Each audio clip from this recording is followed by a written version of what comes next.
I accidentally discovered an explicit video of my fiancé cheating. In the video, Willow and Makoto were on top of each other. At the most intense moment, Makoto mischievously asked her, "Come on, tell me, who's better, me or your husband?" Before I could react, I heard Willow say, "Of course, it's you. I'm willing to have your child." I was burning with anger. I confronted Willow face to face, but she calmly replied, "Although I promised him I'd have his child, I also told him that I will only bear your child. The most I'd do is act as a surrogate for him. That's my bottom line." I was speechless and said, "So, I should thank you then." Chapter 1. Mr. Wong, are you really going to do this? Listening to the hesitant voice of my assistant on the phone, I held the phone calmly. I said, "Yes, please go ahead with it. Arrange a new identity for me in a month, so I can disappear and leave without a trace after faking my death." The assistant hesitated but still couldn't hold back.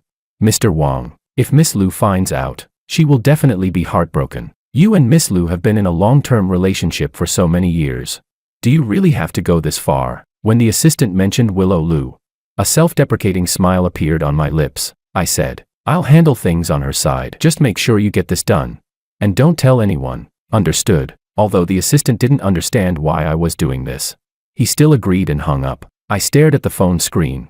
And just then, a trending post on Weibo caught my eye. Heiress of Liu Corporation spends a fortune to buy the entire Love Island in her husband's name. I swiped and gently tapped the link. In the video, Willow, dressed in a high-end gown, with a beautiful face like March peaches, was smiling at the camera while introducing the current projects Liu Corporation is focusing on. She said, "This island has an excellent location and a pleasant climate. We plan to develop it into a natural resort and wellness destination. Once the project begins, the island will officially be renamed George Island, in honor of my husband, Mr. George." If this were the past, I would have been deeply moved by this video, but now, I only feel a sense of sarcasm. The comment section had already exploded, with everyone envying me for having such a wonderful wife. Someone commented, "Oh my god, I heard that CEO Liu and her husband have known each other for more than 10 years. This kind of story I've only read in novels. See, hanging on to a rich woman really lets you skip 50 years of hard work. When will I meet a female CEO who's this generous? I envy CEO Liu's husband so much. What kind of virtue did he accumulate in his past life to have such a good wife? CEO Liu is so good to her husband.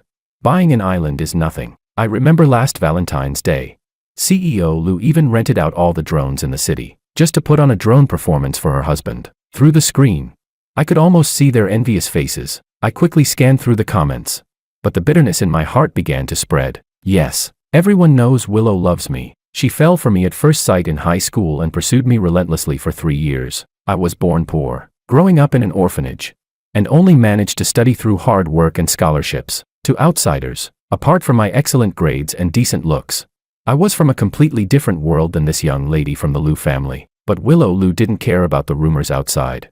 She knew about my hardships and set up a scholarship and social funds just for me, so I could focus on my studies. She even rented a special cafeteria window just for me, so I could eat extra meals to improve my health. For 3 years of high school, everyone knew how openly Willow loved me. Even when I sat in the classroom memorizing, I could feel the constant attention on me. For Willow, these were just small gestures, but to me, they were kindnesses I might never repay. So I kept trying to refuse, even though everyone thought I didn't know how to appreciate it.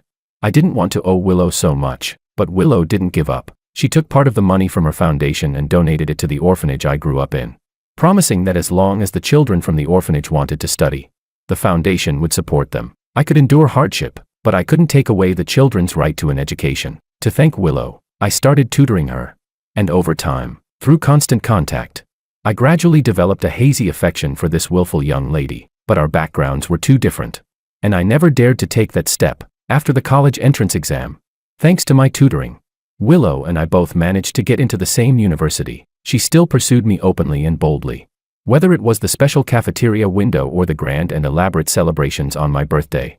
All of it was a public declaration of her love, but such special treatment always aroused jealousy in others.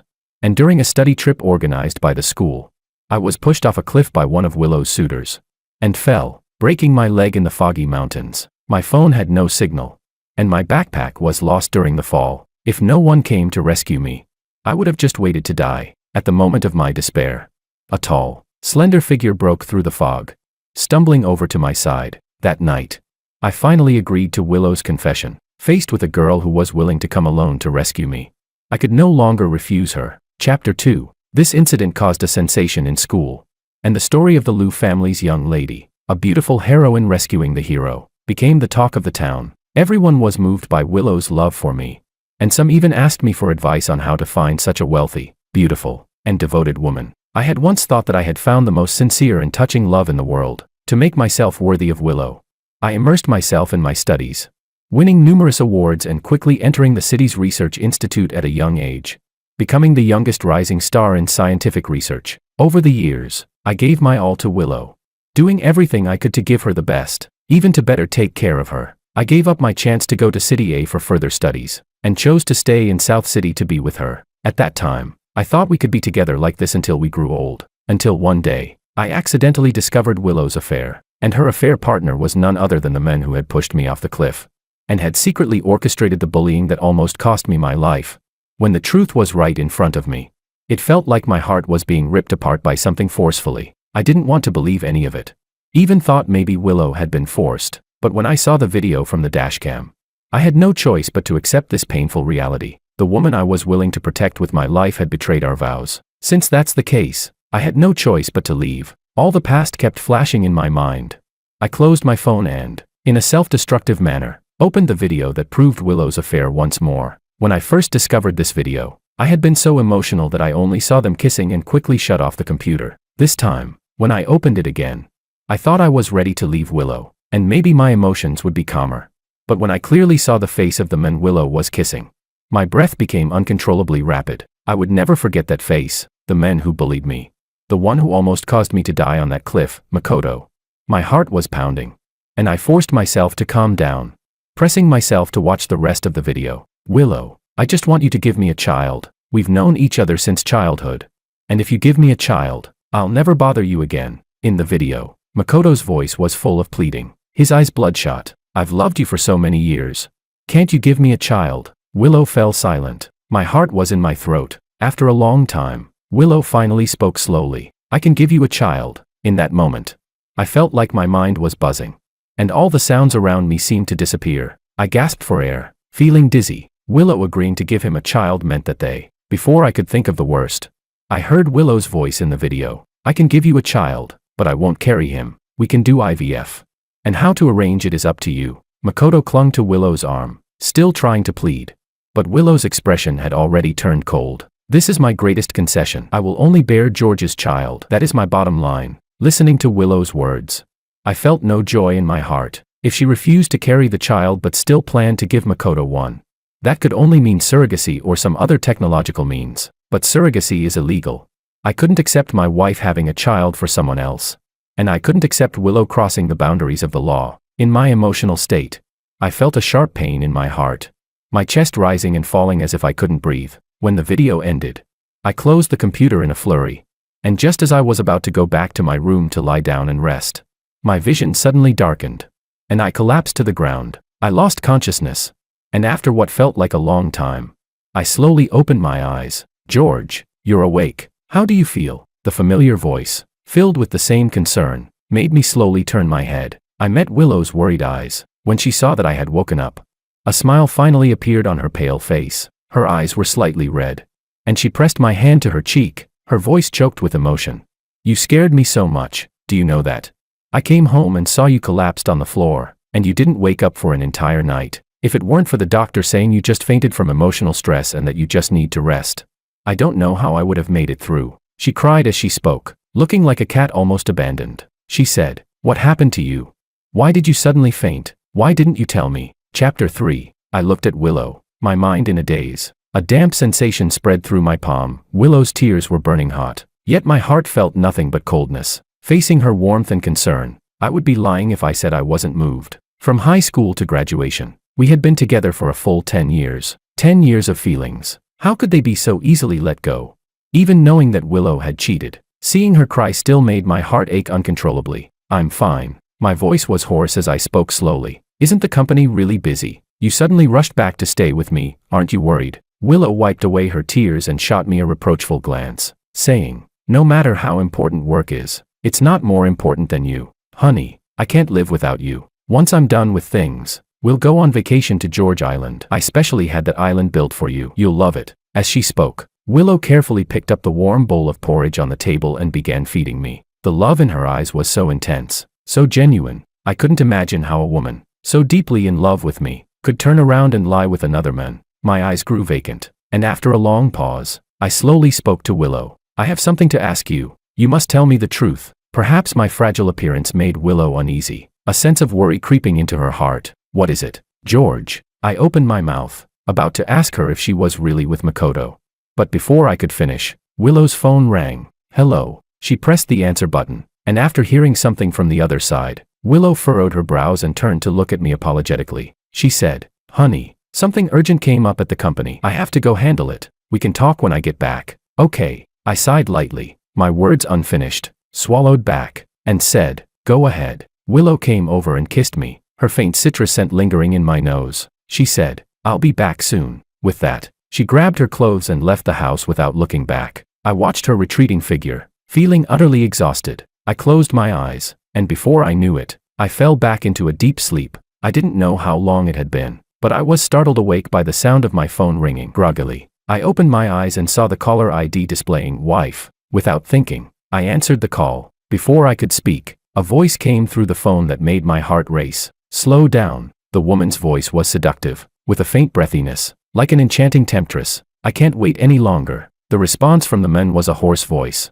followed by the sounds of clothes rustling and falling to the ground, followed by soft murmurs. Any man would know exactly what was happening on the other end of the call. I tightened my grip on the phone, and my hand grew cold. I recognized the voices. One was Makoto, and the other was my fiancée, Willow. In that instant, it felt like cold water had been poured over my head, and my once wavering heart became utterly certain. I had to leave. As for the fake death, I'd set the date for our wedding anniversary. Let it be my final gift to Willow. The voices on the phone continued. Willow's voice, hoarse and seductive, was a pleasure I had never heard before. I could almost imagine how Willow was submitting to Makoto, fulfilling his desires. The next moment, a male voice sounded.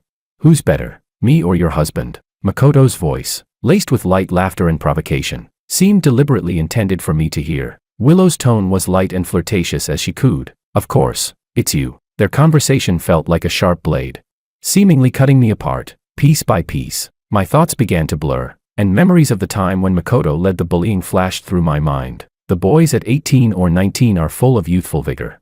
And Makoto, believing I had stolen Willow from him, would often bring his gang to corner me. The beatings and insults were just the beginning. They shoved my head into a toilet and forced me to kneel and bow. I had tried to fight back, but one person couldn't possibly stand against a group. Each time I resisted, the bullying intensified. Until one day, when they went too far, and I ended up in the hospital. That was when the bullying came to light. When Willow Lu found out, she stormed into the principal's office, demanding justice for me. Under the pressure from the Lu family, Makoto and his gang were forced to apologize. After that, my school life finally returned to peace, until that one year in college, when Makoto struck again. After that incident, Willow publicly severed ties with Makoto and promised to send him to prison, even when the Ito family personally came to plead. Makoto Ito was still detained for 7 days before being released. After many years, Willow had indeed never contacted Makoto again. If it hadn't been for the meeting I accidentally discovered between the two of them 3 months ago, I might still have been kept in the dark. The call had unknowingly ended, and all the humiliation and torment I had suffered played on a loop in my mind. I felt disoriented, my chest heaving, my breath growing shallow and rapid. Realizing something was wrong, I struggled to get up and look for medicine. But after taking just a few steps, my vision went black, and I collapsed to the ground. Chapter 4. The pain from the lack of oxygen in my brain made me curl up on the floor. With the little consciousness I had left, I instinctively activated the emergency feature on my watch. This watch was connected to Willow's phone, a gift from her after the cliff accident, so that she could ensure my safety at all times. At that moment, Willow was with Makoto, tangled in an intimate embrace. And just as their passion reached its peak, the phone rang. She recognized it as the exclusive ringtone she had set for George and quickly sat up to answer. But Makoto stopped her hand. Willow said, "Let go." Willow furrowed her brows, but Makoto hugged her from behind, his voice hoarse. "It's midnight. What could be so important? Besides, George is calling you in the middle of the night. What else would he be asking but where you are?" As he spoke, he held her in his arms, pressing her hand against his chiseled abs, saying, "Besides, Are you really willing to leave? The feel of his muscles made Willow's frown soften. She pursed her lips, wanting to say something, but Makoto had already tossed the phone aside. The two embraced and fell onto the bed, lost in the moment, with no one caring when the phone's ringtone stopped. When I regained consciousness, the smell of disinfectant filled my nostrils. I slowly opened my eyes and scanned the room, only to see white everywhere. Sir, you're finally awake. Following the voice, I saw the housekeeper sitting beside me, holding a warm bowl of porridge. She said, when I went to clean your house, I found you lying on the floor, unable to wake up no matter how much I called. I was so scared. The housekeeper placed the porridge on a nearby cabinet, still looking nervous. I called an ambulance. I wanted to contact your wife, but I couldn't get through to her. I've already paid for the medical expenses. The housekeeper seemed a bit awkward, almost apologetic. I moved my lips and, in a hoarse voice, said, thank you so much. I'll transfer the money to you later. Hearing this, the housekeeper visibly relaxed. She took the porridge out, carefully fed me a spoonful, and sighed. Your wife really should make more time for home. No matter how busy work is. She couldn't even answer the phone. I lowered my gaze and quietly sipped the porridge, giving a self-deprecating smile. Of course, she didn't answer the phone. Someone didn't want to take it, and I had a good idea who that someone was. Thankfully, after all this, I had finally let go of Willow. This time, I had fainted from a lack of oxygen caused by my emotions. Luckily, the housekeeper acted quickly and I didn't suffer any lasting side effects. After a day of rest at the hospital, I went home, expecting the house to be empty. But as soon as I opened the door, I was greeted by an unexpected visitor. Makoto was standing in the middle of the living room, staring at the wedding photo on the wall with a mocking expression. Hearing the door open, he turned and looked at me, his face dark, and immediately challenged me. Long time no see. George, you've done quite well for yourself these years, climbing up to the Liu family. You must be really proud. Huh. I ignored him, frowning, and only spoke once I was sure Willow wasn't around. You're trespassing. Breaking into private property is illegal. Makoto grinned maliciously. I'm just here to pick up something for Willow. After all, your wedding house is just for show now. Nothing is ready inside, and Willow finds it inconvenient to use. I stared in disbelief, unable to process what I was hearing. I gritted my teeth and demanded, what did you just say? Although Willow and I had lived in this villa for years, the wedding house was a flat I bought outright for our marriage. Willow said we would leave that place for our children in the future as a testament to our love. So even though we didn't live there, I made sure to have it maintained regularly. I never imagined Willow would bring Makoto there. Just thinking about them being together in that house made me feel disgusted. But Makoto wasn't done yet. He walked up to me, pulled out a stack of photos from his jacket, and threw them in my face. He said, you really think you can keep Willow just because you married her? Look at these photos. She's only satisfied when she's with me. And you're nothing but a useless man who can't give her anything. Chapter 5. The photos clearly displayed moments of their intimate encounters, with Willow's satisfied expression and posture captured in full detail. In that instant, I felt a rush of blood to my head. An overwhelming anger surged within me. What man could accept this scene?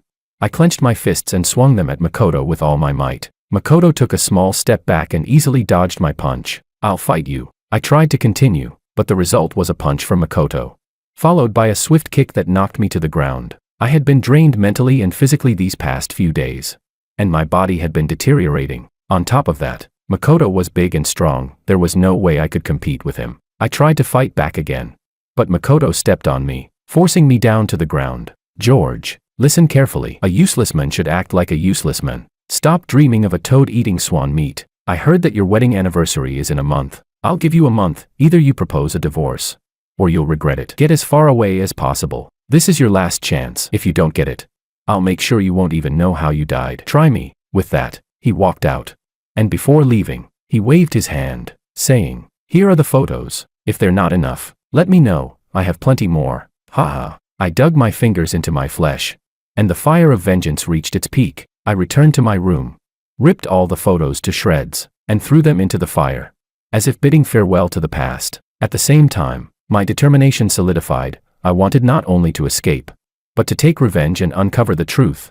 That afternoon, Willow finally returned, as gentle and sweet as ever. She said, George, I'm back. I bought you lots of delicious food. Come eat. When she saw the bruises on my face, her expression changed dramatically. George, what happened to your face? How did this happen? Let me see. In the face of Willow's concern, I felt disgusted, yet I still forced a smile. I said, it's nothing, just a little fall. How could you fall like this? Let me take you to the hospital. No need. I've already applied ice. No, we must go to the hospital, right now. Willow grabbed my hand. But I instinctively shook it off, not because I didn't care, but simply because I couldn't stand it. I said, really, it's fine, I'm fine, and I don't have time to go to the hospital. Willow frowned slightly. No time. What do you mean? I forced another smile and said, I'm planning something for our wedding anniversary next month. I want to make sure you'll never forget it. A fleeting moment of guilt flashed in Willow's eyes, but it quickly disappeared. She said, all right, then I'll wait and see. By then, I'll be the happiest woman in the world. The following month. On the surface, I pretended to prepare for our anniversary, treating Willow with tenderness as always, but in reality, I was repeatedly checking the steps for my staged death. I needed to ensure there were no mistakes, because only then would I be able to get what I wanted. 3 days before the anniversary, I went to see my assistant again. Everything's ready, right? The assistant nodded firmly. Don't worry, Mr. Wong. Everything is prepared. According to the plan, CEO Lu will be waiting for you at the venue on the shore, and your ship will encounter an accident along the way. I've prepared the bloody clothes as well, ensuring everything is foolproof. Your new identity has already been set up, and the background is completely clean. No one will suspect you. I nodded and said, that's good. I'll give you a sum of money for your trouble as a thank you fee. The assistant shook his head repeatedly. No, I have just one request. Speak. I hope to stay with Mr. Wong from now on. Wherever you go, I go. I frowned slightly. Stay with me. Are you sure? I don't even know what will happen next. Don't want to hold you back. The assistant's face was filled with determination. No, I'm not afraid. As long as I can stay with Mr. Wong, I'll do anything you ask. I've learned so much from being with you these years. To me, you are both my teacher and my big brother. I just hope to stay by your side from now on. Since he had said it so firmly, I could only nod in agreement. All right. Chapter 6. 3 days passed in the blink of an eye. The night before, Willow had tried on several luxurious gowns, each worth a fortune, dazzling and radiant. With her tall figure and delicate beauty, she looked like a fairy stepping out of a painting. Untouchable. George, what do you think of this one? How about this one? Which one do you like? Looking at the woman in front of me, I felt nothing but coldness inside, utterly indifferent. But at this point, I still forced myself to respond gently. They all look great. You'd look good in anything. Willow laughed joyously, spinning around and throwing herself into my arms. George, you're getting better and better with your words. I adore you so much. Then I'll wear this one. Actually, no matter what I wear, it's all for you. I just want you to see me at my most beautiful. Such words would make any man fall for her. But all I felt was disgust. In fact, I almost wanted to ask, if all your outfits are for me, then who are you undressing for? Surely not for me. Then, Willow took a dazzling golden box. Opening it, inside lay a luxurious custom-made watch, set with 9 gemstones. She said, George, this watch is for you. I had it specially made. The 9 gemstones represent our undying love. It was hard to imagine undying love coming from Willow's mouth, because to me, it was nothing but laughable. It felt completely shallow. I also brought out the token I had prepared, a seemingly ordinary bracelet. I said, don't let its simplicity fool you. This bracelet is a piece of overseas black technology. It'll only break when I die. As soon as the words left my mouth, Willow immediately covered my mouth with her delicate hand. She looked terrified and said, don't say death. It's bad luck. Then, she stood on tiptoe, ready to give me a passionate kiss. But, as expected, I dodged it. I said, hurry and try on your gown. I need to try mine too. We're running out of time.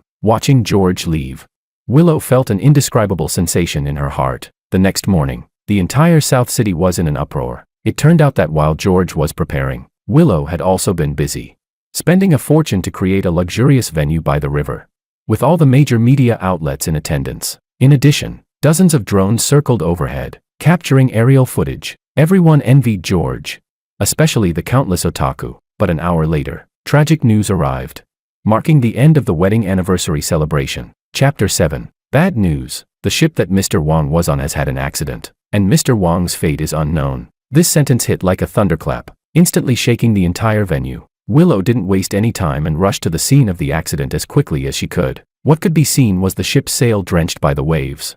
The hull was covered in water stains, and the railing on one side of the deck had been broken. When she reached the gap, the signs of struggle were clearly visible, along with a blood-stained piece of clothing. These had all been prepared by the assistant beforehand. And as for the blood, it was naturally animal blood purchased from the market. The law enforcement officers had already sealed off the area. But only Willow was allowed inside the restricted zone, holding onto the railing with one hand. She barely supported herself as she was about to collapse, then burst into uncontrollable sobs. George, how can I live without you? Please come back to me. Today is our wedding anniversary. Don't leave me alone. I beg you. She cried so hard, gasping for breath as though she might faint at any moment. The law enforcement officers could only offer comfort. Ms. Lou, please control your emotions. We will do our best to recover him. Please give us some time. Willow grabbed one of the officers. Please, I beg you, save him. We'll do our best. Don't worry. At that moment, a tall figure stood in the crowd. It was Makoto, looking at the scene before him. Makoto's lips curled into a faint smile. He chuckled. Not bad. You even thought of ending it yourself. This makes it easier for me. Saves me the trouble. In the following days, law enforcement spared no effort in their search. But the result was nothing but disappointment. When the time surpassed the theoretical survival window, law enforcement had no choice but to announce my death to Willow. Additionally, the bracelet on Willow's wrist had shattered, which further convinced her of my death. In front of reporters and the media, Willow cried uncontrollably, even fainting several times. But when night fell and she was alone, a complex swirl of emotions filled her mind. At that moment, the door was pushed open, and a burly man walked in. Willow, no one will bother us anymore. Now we can live our little life. Willow instinctively turned her face away. In truth, her feelings had always been conflicted. On one hand, she was addicted to Makoto, and on the other, she felt guilty toward George and couldn't let go. It was this emotional struggle that led her to be so gentle with George, even buying an entire island as a form of compensation. Perhaps. Willow pursed her lips and said, George has only just gone, so shouldn't we? Before she could finish her sentence, Makoto moved in close, pressing her down onto the bed. He grinned wickedly. Shouldn't we? Shouldn't we try something new? That annoying guy is gone now. What are you still hesitating for? Do you want me to die too? Willow quickly reached out. Don't say that. Looking closely, her actions seemed oddly familiar. Makoto's smile deepened, and he wrapped his arm around Willow's waist. Before expertly removing her clothes, the room fell into silence. Meanwhile, I had already arrived at the East Market, next door to South City. Although the assistant reported that the staged death had been a success, there was no smile on my face. At that moment, I was staring at the custom watch Willow had given me, which even had the red hearts and signatures of both of them. Mr. Wong, are you all right? The assistant asked cautiously. I waved my hand, signaling him to leave. The assistant understood that I needed some time to myself and left, holding the watch in my hand. I felt a mix of emotions welling up inside me, but whenever I thought of those photos, the fire of vengeance would surge within me once again. This fire wasn't just for Makoto, but for that woman who had hurt me the most. Chapter 8. The next morning, when the assistant arrived at the hotel room, he was surprised to find that I was missing. Wong, Mr. Wong. He searched the room several times but couldn't find any trace of me. This is bad. At the same time, Willow was holding a grand funeral for me. As always, when it came to appearances, Willow always made sure everything was top-notch for me. All the major media outlets and reporters arrived, including some of the most influential business tycoons from South City. To say that this was the largest personal funeral in South City's history wouldn't be an exaggeration. As my widow, Willow was in charge of the funeral, and Makoto was by her side as a friend. After receiving the mourners and friends, Makoto suddenly pulled Willow to a corner. Before Willow could react, Makoto's hands began to wander over her body. He leaned in close, his deep and magnetic voice slowly whispering in her ear. Willow, you look really good in this outfit. It's making me lose control. Looks like tonight we can have some fun with this dress. Willow furrowed her brows. This is a funeral. Don't be inappropriate. It's disrespectful to the deceased. Makoto burst into laughter. Ha, disrespectful to the deceased. Don't even bother. That guy's body isn't here. And even if it was, I'd still have my fun. He grabbed Willow's hand roughly, and his forceful actions left her unable to move. Soon, Willow started to feel a bit disoriented, even beginning to reciprocate his movements. At that moment, a shout echoed. What do you think you're doing? Both of them froze, quickly turning around to see a man with slightly graying hair. The man wasn't old, but his face and hands were lined with wrinkles, making him seem far older than he looked. Dean. Willow quickly stepped back, nervously adjusting her dress. The newcomer was none other than the head of the orphanage, Sean, and also the person George respected most. Miss Lou, what exactly are you two doing? Willow stammered. Well, before she could finish, Makoto stepped forward, his face full of disdain. What's it to you? Mind your own business. Dog chasing mice. Get lost. Sean's face turned completely cold. He frowned. What kind of language is that? I speak however I want. Got a problem with that? As things were about to escalate, Willow quickly pulled Sean aside. She said, "Dean, you've misunderstood. My friend was just talking to me about something. We didn't do anything. My friend's just like that, don't mind him." With that, she hurriedly left, her back full of guilt. In the days that followed, people gradually forgot about me, the top-tier researcher, and even forgot about the vows I had shared with Willow. As for Makoto, not only did he secure a formal partnership between his company and Lu Corporation, but he also swaggered into Willow's villa. And it seemed like everything had settled into place. Chapter 9. But even though everyone had forgotten about me, there was one person who hadn't, my assistant. He searched everywhere for any trace of me. But it was as if I had disappeared into thin air, without a single clue. "Mr. Wong, where are you?" A month passed in the blink of an eye, and just as the assistant was about to give up, I returned. Seeing me suddenly appear, the assistant's eyes were filled with confusion. He asked, "Who are you? Why are you looking for me?" "No, wait.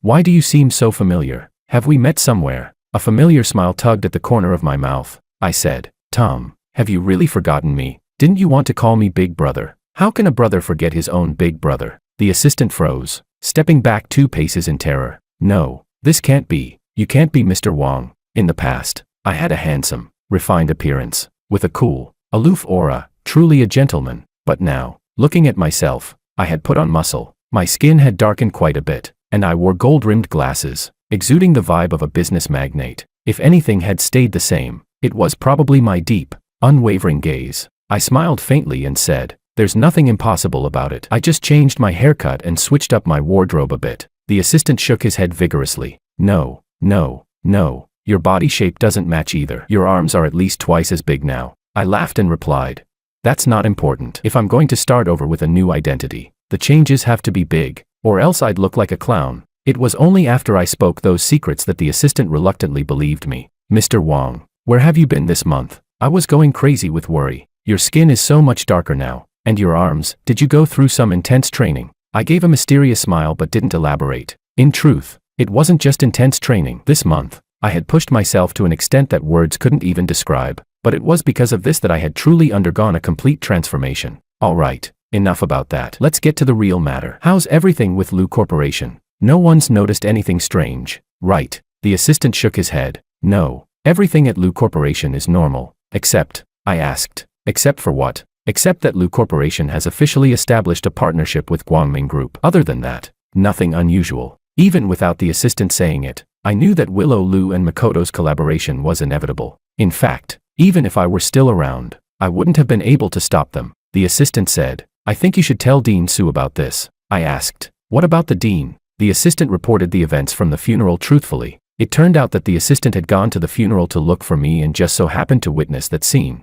He said, "Over these days, Dean Su has been crying constantly, and his health is deteriorating. The most concerning thing is that it seems he's noticed something off between Willow and Makoto. I'm afraid he might do something rash one day." Without saying another word, I immediately called Sean. I knew this Dean's personality too well. Once he had doubts, he would investigate to the end, and the result of such an investigation could very well cause trouble for him, as Makoto would hold a grudge and retaliate. Chapter 10. Dean. There was silence on the other end of the phone. I tentatively spoke again.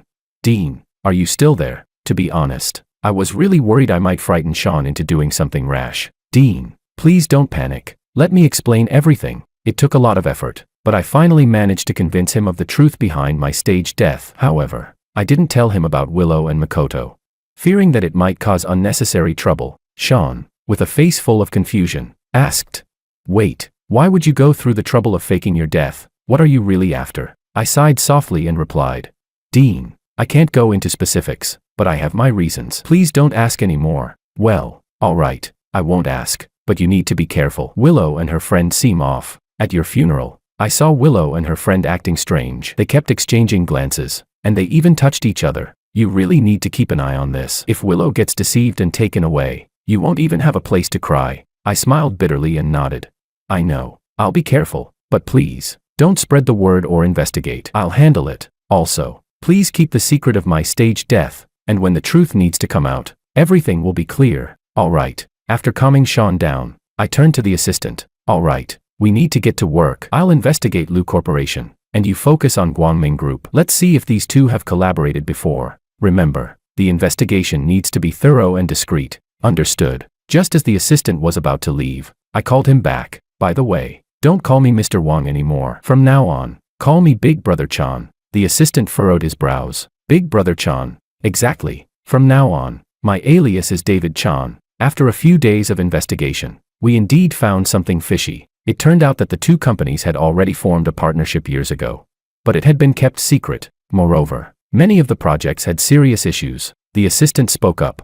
3 years ago, the Food City project had huge problems. The compensation the residents received was drastically different from the numbers Lu Corporation had provided. And then there's the pedestrian street. He listed several projects, and the core issue behind each one was clear: greed. In other words, while the two companies appeared to be collaborating, most of the money had ended up in Makoto's pockets. I couldn't help but chuckle bitterly.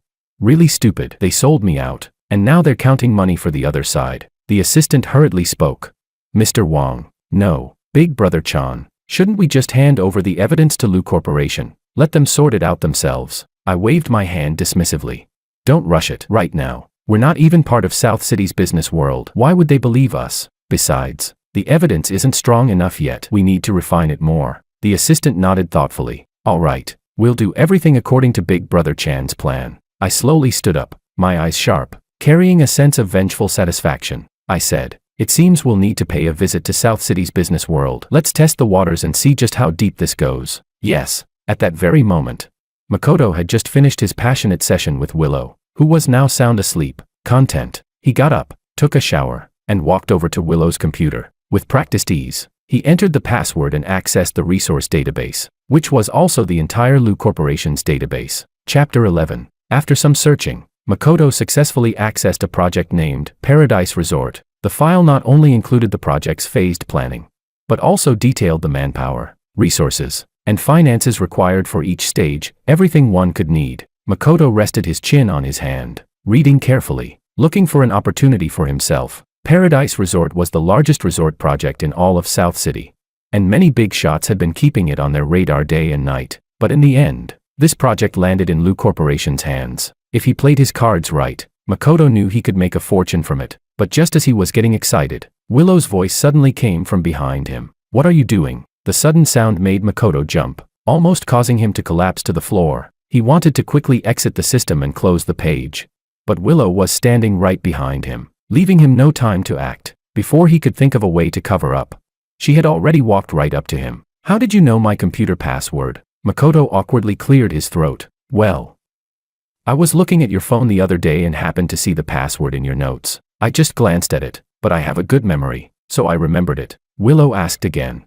Remembering it means you have to log in, and you did it while I was asleep. What were you trying to see? A few piercing questions almost made Makoto want to die right then and there. His brain was racing, and he finally came up with a response. He said, Sigh, Willow, to be honest, I just wanted to see if there was anything I could help with. Take this Paradise Resort project. For example, I really want to help you, but I don't even know your exact plans. I can't assist you without that. Willow furrowed her brows slightly. Then why didn't you just tell me? Makoto sighed heavily. I know you're quite independent, so if I had asked directly, you wouldn't have told me the truth. That's why I had to resort to this. I'm doing this for your own good, so please don't be mad at me. Willow's suspicion relaxed just a bit. All right then, what did you find? One simple sentence made Makoto freeze. He had only looked at the files for a few minutes. What could he have found? Moreover, these were things he was supposed to send to professionals. Even if he stared at them for hours, it would be useless. But with Willow's sharp gaze, he had to make something up. He said, I found something. Funding is the biggest issue. Willow looked a bit exasperated and replied, Is that so surprising? We've already invested 50 million in this resort, but it's still far from completion. We don't even know how much more will be needed. I've already decided, 2 days from now, I'll attend the Orange Hotel Investment Conference and see if I can find a suitable investor. Makoto's eyes lit up, and he quickly straightened his posture. This is a small matter. Leave it to me. I'll go. You'll go. Yes, I'm an investment professional. You can leave it all to me. Besides, I've been in touch with a lot of investors recently, and this is a good opportunity to talk to them in detail. Willow thought for a moment and said, All right, I'll have Manager Law accompany you. Manager Law was not only the manager at Lu Corporation but also one of the veterans of the company. Having worked there for decades with a strong influence, Makoto wanted to refuse, but Willow had already made up her mind. She said, It's settled then. You'll go together in 2 days. Discuss everything with him. All right. The next day, Makoto went to meet the so-called investors. Though they were called investors, in reality, He was meeting with one of his former lackeys who had been unproductive. Makoto said, "Randy, did you remember everything I told you?" Randy scratched his head, a troubled look on his face, and said, "Boss, this might not work. You know my abilities. I don't understand investments. Besides, investments usually involve hundreds of millions, and I can barely scrape enough for lunch today." "You don't." Before he could finish, Makoto suddenly pulled out a stack of cash and handed it to him. Seeing the pile of red bills, Randy immediately shut his mouth. Makoto followed up. "You just need to do what I tell you. Don't worry about anything else. I've already spoken with the finance director over there. Lu Corporation's money will be in your hands." That's right, he planned to use Lu Corporation's own money to invest in Lu Corporation, making a quick profit. Randy quickly nodded.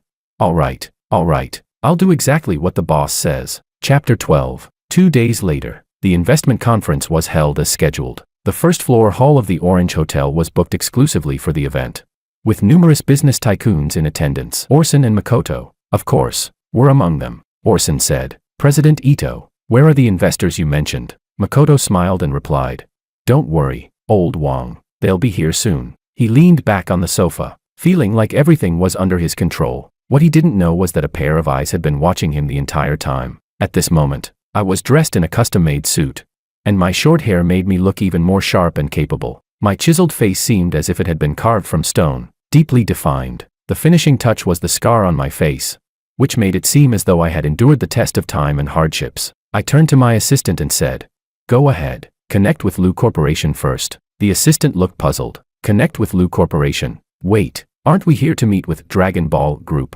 Dragon Ball Group was the rival of Lu Corporation, and was also one of the most powerful giants in South City's business world. The assistant continued, "Besides, with Makoto here, even if I go over, he won't give me the time of day." Clearly, the assistant had already figured out what kind of person Makoto was, but what he didn't know was that this was exactly the kind of reaction I wanted. I said, "Go on. If they don't push you away, we won't be able to continue with the next part of the plan." The assistant didn't fully understand but still followed my instructions. Soon, the assistant approached Orson. "Hello, are you Manager Law? My employer would like to discuss investment matters with you." Orson asked, "May I ask who your employer is?" The assistant turned and pointed to me. At that moment, all Orson could see was my back, and he couldn't make out my face. Orson asked, "Is your employer an investor from South City, or from East Market?" The assistant slowly shook his head and replied, "Neither. My employer just returned from overseas and is looking to expand his business in South City. I'm not sure if you'd be interested in discussing it."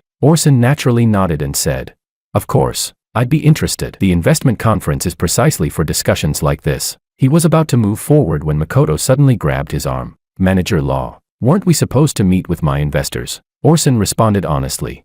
"President Ito, even normal people compare products before making a purchase, let alone investments. Besides, your investors haven't arrived yet, so meeting with someone else doesn't seem unreasonable, right?" Chapter 13. Makoto's expression turned cold, but due to the other party's status, he didn't dare to act too harshly, so he redirected his frustration towards the assistant. He said, "What kind of person is your employer? Doesn't he know how to come here himself? What's he doing? Putting on a show in front of me? How much money does he even have? $1 million? $2 million? Does he really think anyone can just collaborate with us? You've got two choices, either have him come here himself, or just go about your business." The assistant's temper flared, and he turned to leave. After all, I had instructed him that if Makoto was being difficult, there was no need to waste time arguing with him. Orson's expression showed his disbelief. "Ito, this really isn't right. You're making an enemy of Lu Corporation. Besides, if he's really a big investor, we might be missing out on an opportunity." Makoto sneered, completely unconcerned. "What big investor?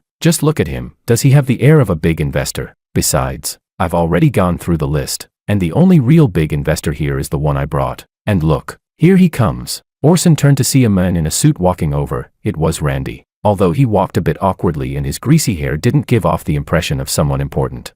Makoto trusted him, so he had no choice but to go over and have a chat. Meanwhile, the assistant returned looking frustrated. He said, "Big brother, I told you there was no need to go. Not only did I get no results, but I also had to endure that guy's disgusting attitude." I smiled and patted the assistant on the shoulder. I know. Thanks for your hard work. Let's focus on the real business now." I stood up and walked toward the general manager of Dragon Ball Group. I said, "Hello, I'm David Chan, and I'd like to discuss an investment partnership with Dragon Ball Group." The general manager looked up at me, then stood up politely and shook my hand. He said, Mr. Chan, I'm curious, what are your plans for this investment? I cleared my throat and deliberately raised my voice. It's simple, I plan to invest 100 million. For the first round, I can invest 30 million. The moment those words were spoken, the general manager was stunned. Not just him, but everyone else in the room turned their attention to me. In South City's investment scene, no one had ever invested such a huge amount of money. After all, 100 million in cash flow was no small amount, and even top-tier companies might not have that kind of liquidity available at once. People started whispering. Who is this guy? He looks young. How dare he make such bold claims? I've never heard of anyone investing 100 million. Forget the 100 million, just the 30 million for the first round. That's something we've never seen before. Makoto and Orson, of course, also looked over, their eyes filled with confusion. The general manager frowned and said, Mr. Chan, what did you say just now? I didn't quite catch that. Could you say it again? I smiled faintly and repeated.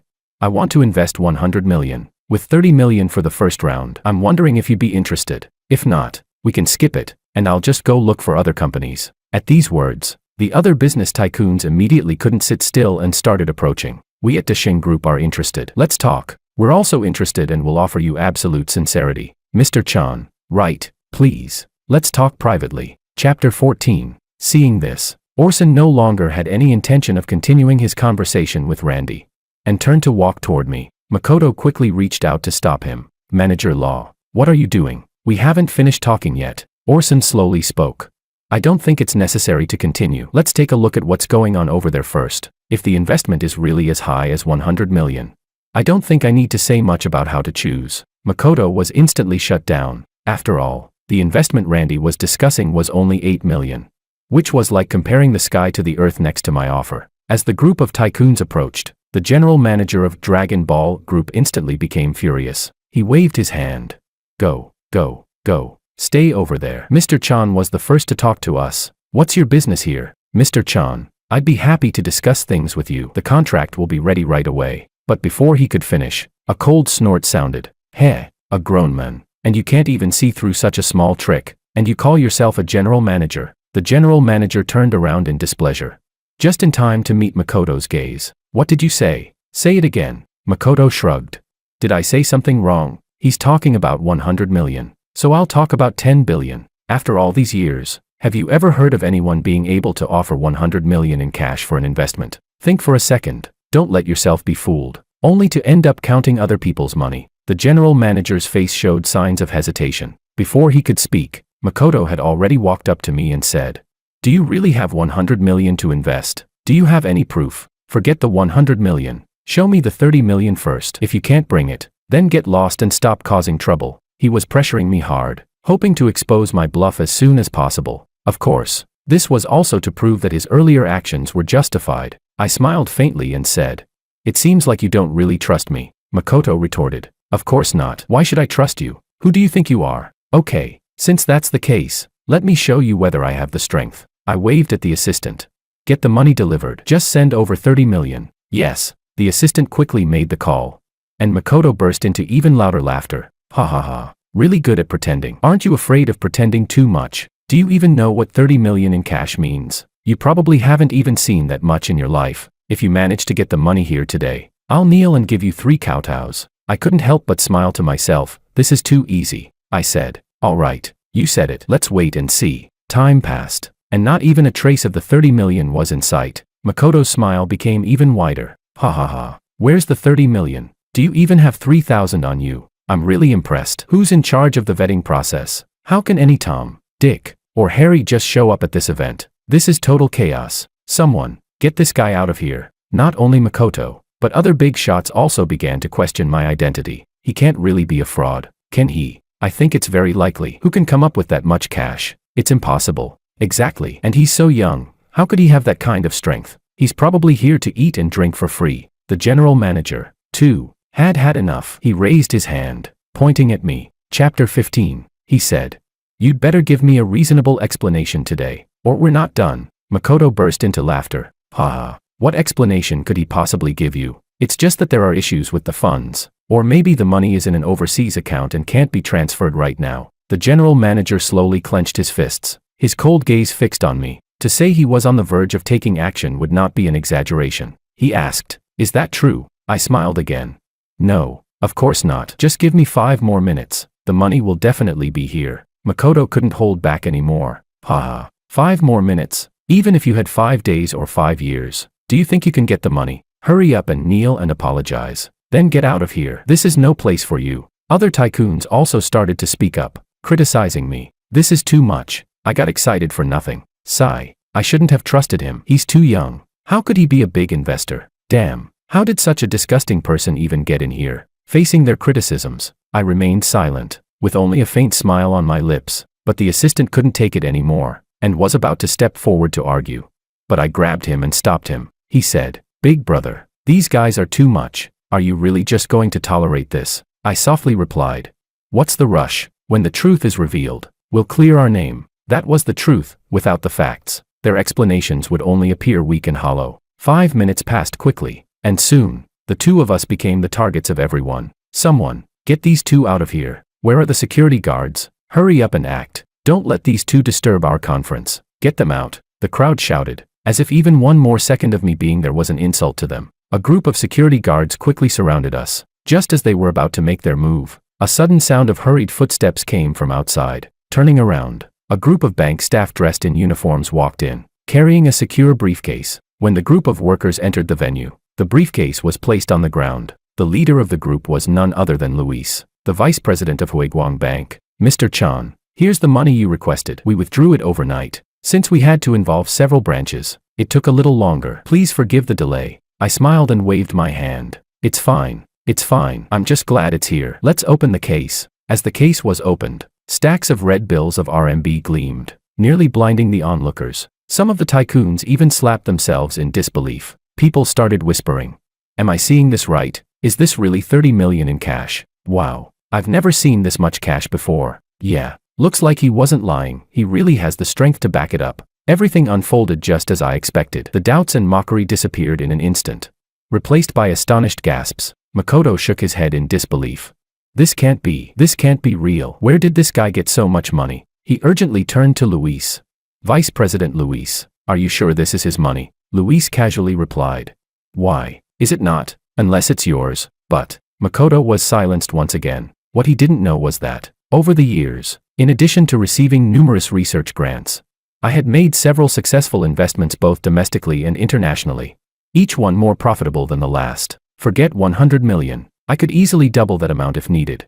Chapter 16. I smiled at Makoto across from me. I said, "I remember we made a bet earlier. If I could bring the money, you'd kneel and kowtow 3 times. Well, the money is here now, so you can start." Makoto gritted his teeth, pointing at me and saying, "Don't push it too far." I shrugged and replied, "Am I pushing it too far? The deal was made between us in advance. You can't just go back on your word, can you? Or are you one of those men who speak nonsense?" Makoto's teeth were nearly grinding to dust, and all the pressure was now on him. But kneeling was impossible. He could only turn and walk away quickly. Meanwhile, the general manager extended his hand with a smile. "Mr. Chan, the earlier incident was just a misunderstanding. Now we can talk about cooperation." The other tycoons were not far behind, eagerly pushing their companies for the deal. "Mr. Chan, cooperate with us. Our sincerity far exceeds the others. Stay out of it. What makes you think your sincerity is greater than ours? Enough of the arguing. I'm taking Mr. Chan as my investor." The tycoons bickered, as if they were about to start a fight at any moment. Among them, the one most likely to secure the deal was, of course, the Dragon Ball Group. But my next words made the general manager want to curl up and disappear. I said, "But I no longer want to cooperate with Dragon Ball Group. I'd like to wait and see." The general manager froze. Why? Didn't we agree on this?" I raised an eyebrow and said, "Who told you we agreed? I only showed interest in cooperating. And besides, you don't even trust me, so I think it's better we don't cooperate." With that, I turned and walked away, leaving the general manager standing there, completely flustered. I'm not sure how much time passed, but eventually, the general manager slapped himself in the face. Damn, that idiot Makoto just ruined everything for me. He was so frustrated with himself, but there's no such thing as a pill for regret. After leaving the venue, the assistant spoke up. "Big brother, what should we do next? Should we go directly to Lu Corporation?" I shook my head and said, "Not yet. Our reputation is already out there. Now we just need to wait for the right price. Don't worry, Lu Corporation will come to us." I was right. The events at the conference quickly spread like wildfire, and Willow immediately summoned Orson to her office. She scolded him. "Manager Law, I trusted you by having you represent me at the conference. And this is how you repay me. Why didn't you secure that deal? What the hell were you doing? She was seething, her chest rising and falling with anger, as if she were about to explode. Orson slowly lowered his head and said, CEO Liu, you can't blame me entirely. I wanted to talk with him, but President Ito didn't give me the chance. Plus, you asked me to cooperate with him. So, though his words were unfinished, the meaning was clear. In the end, it was Willow's own fault, and she had no one else to blame. Just then, Makoto pushed the door open and walked in. Willow naturally had no good attitude toward him. She bit her lip and said, "Why are you here? Look at what you've done. We lost that investor. What will we do with our upcoming projects?" Chapter 17. Makoto gently pressed his hand down and said, Don't rush. Everything is under my control. I think this David is a bit strange. If his capabilities are really that strong, why didn't we notice it earlier? I suggest we investigate his background thoroughly before taking any further steps. Also, he hesitated. Willow asked, "Also what?" He said, "I keep feeling like I've seen him somewhere before, but I just can't remember where." Willow waved her hand dismissively.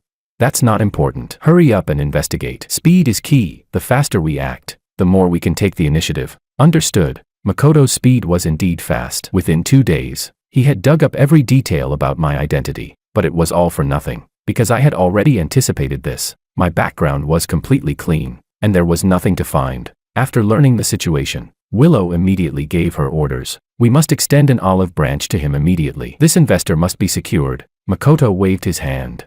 "Don't rush. If we don't act, no other company will either. Besides, that guy is arrogant and dismissive of everyone. He won't be interested in anyone else other than us." As soon as he finished speaking, Manager Law brought the bad news. CEO Liu. According to the latest reports, many executives from other companies have already approached David, including some major players. Not only that, it seems David is also open to discussing cooperation. Willow slammed her hand on the table, immediately getting anxious. "This is bad. Get the car ready. We need to go find him now." Makoto tried to speak more, but Willow didn't give him the chance and turned to walk away. Helpless, he could only follow behind. In the car, Makoto kept talking. "There's no need to rush. I don't believe that so many companies are actually chasing him. Slow down. We still have time." But as soon as they arrived at the hotel lobby where George was staying, Makoto instantly fell silent. The hotel lobby was already packed with business tycoons. Top groups like Dashing Group and Huasher Group were all present. Thinking about Makoto's earlier words, he now felt like a clown.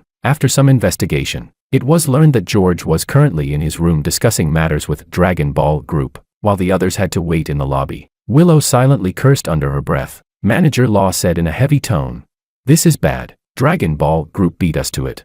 The stakes they've put forward are definitely not low. We're bound to fall into a passive position." Makoto tried to speak up, but he realized it seemed there was no place for him to do so. At that moment, I exited the elevator and walked straight toward the entrance. A group of business tycoons immediately gathered around and asked, "How did it go? Didn't negotiate successfully? If not, why don't you talk to us and me? I'll offer more sincerity than Dragon Ball Group." Facing these questions, I was indifferent, but my peripheral vision caught Willow in the distance. Seeing that familiar face, countless memories surged to the forefront of my mind. Although she had betrayed me, and I had returned for revenge, seeing her again still stirred something within me. But not long after, that feeling was shattered by Makoto. That guy only made me feel disgusted. Arriving at the hotel entrance, I got into the car. I said, "Everyone, for now, I just want some peace and quiet. We can talk about the investment later." I signaled to the assistant to start the car, and with a rev of the engine, we drove away. Willow had originally wanted to express her sincerity, but there were too many people, and she couldn't get to the front. She said, "Manager Law, I have a task for you. Find out where he's staying as quickly as possible. We can't let anyone else get there first." "Yes." Makoto, standing beside them, was still unable to get a word in. Chapter 18. The next day, Manager Law actually found out where I was staying, but what he didn't know was that all of this was intentional. I had deliberately leaked the information to him. Willow rushed over without delay, with Makoto and Manager Law right behind her. As soon as the door opened, and the familiar face came into view, my mind went blank. Although I had prepared for this, my heart couldn't help but flutter at the sight. It wasn't just me. Willow was also caught in a moment of daze. Although my style and appearance had changed, my eyes and the sharp angles on my face were the same. If the law enforcement hadn't declared my death, she would truly have believed that the person standing before her was me. I quickly snapped out of it, raised an eyebrow, and asked, "What's the matter?"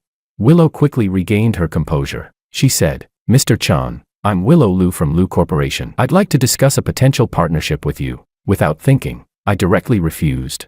I've made myself clear. I'm not interested in cooperating at the moment. Please leave. Willow shook her head repeatedly. No, please. I think we need to talk. The terms I'm offering will definitely make Mr. Chan interested. Please, Mr. Chan, just give me a bit of time. If it really doesn't work, I won't bother you any further. Naturally, I played along. Once we entered the room, Willow handed over her proposed terms. I must admit, she was serious about this. She had raised the profit share for the resort project to 35%. Normally, the share would be around 20%. She asked, Mr. Chan, what do you think? I casually tossed the document aside. I said, I don't think much of it. Willow frowned slightly and asked, then what are your demands? I said, it's simple. I want full control over this project. You can arrange a position for me, like deputy manager or something. I paused for a moment and continued. Also, this gentleman must fulfill the bet we made that day. I pointed at Makoto. Makoto was instantly furious. He shouted, you're crossing the line. Willow furrowed her brows again. She asked, fulfill the bet? What do you mean? Manager Law spoke up to clarify. When he learned that I wanted Makoto to kneel and kowtow 3 times, Willow was clearly conflicted. She said, Mr. Chan, I can let you take control of this project, but as for the bet, let's forget about that. After all, it was just a joke. There's no need. Before she could finish, I raised my hand and interrupted. I don't think it was a joke. A bet is a bet. If you can't lose, why make the bet in the first place? If this gentleman is really unwilling, then forget it. I'm not someone who forces others. I waved my hand, signaling for the assistant to come over. I said, contact Dragon Ball Group and tell them I agree with their terms. Have them bring the contract over. Yes. Just as the deal was almost in my hands, Willow immediately panicked. She said, wait, let's talk this through. I lazily crossed my legs. I said, it's time to start. Makoto clenched his teeth, feeling as if his face was being dragged across the ground in humiliation. Chapter 19. In the end, Makoto still bent his knee. There was no choice. For the sake of his ultimate plan, he couldn't afford to fall out with Willow just yet. I laughed loudly. Haha. Then it settled. In a few days, I'll join Liu Corporation. Back in the room, Makoto was furious, smashing and throwing things as the anger inside him wouldn't subside. Willow sighed helplessly. Sigh. This was the only way. I hope you can understand. Makoto spat on the floor. Ugh. I can't understand it. I've never kneeled to anyone in my life. Besides, why does this project have to be handed to him? Who does he think he is? All he has to do is send the money. Why is he interfering with everything? Willow let out a long breath. She said, I know you've been wronged. Here's what I'll do. The company is short of an executive vice president. If you don't mind, I'll announce your appointment tomorrow. Hearing the words, executive vice president, Makoto's eyes instantly lit up. He had been eyeing this position for a long time, but had never found the right opportunity to bring it up. Now, it was being offered to him on a silver platter. Once he became the executive vice president, he would have authority over all the department managers and directors. That would bring his grand plan even closer to realization. Makoto said, all right, since you trust me so much, I won't decline. But, aside from him handling the project, I'd also like to supervise it from the side, just to be safe. What do you think? Willow nodded and said, sure, it's all up to you. As soon as she finished speaking, Makoto suddenly moved forward and ripped Willow's clothes off, saying, my anger's a bit much right now. You need to help me cool off. A hint of shyness flashed across Willow's face, and soon, the two of them were caught up in a frenzy once again. Not long after, Makoto walked out of the room shirtless. He went to the balcony, smoking a cigarette as he made a phone call. He said, go teach the kid a lesson, but remember to disguise yourselves well. Don't let him figure it out. Also, don't kill him. Just break his legs for me. Yes. After hanging up, a ruthless glint flashed in Makoto's eyes. He ground his teeth and muttered, you like making me kneel? Huh? Well, I'll make sure you never stand again in your life. At that moment, I was sitting in the car, thinking about my next move. Suddenly, the assistant slammed on the brakes, and the tires screeched loudly against the pavement. Luckily, we had our seatbelts on, or we would have both been thrown out of the car. The assistant cursed.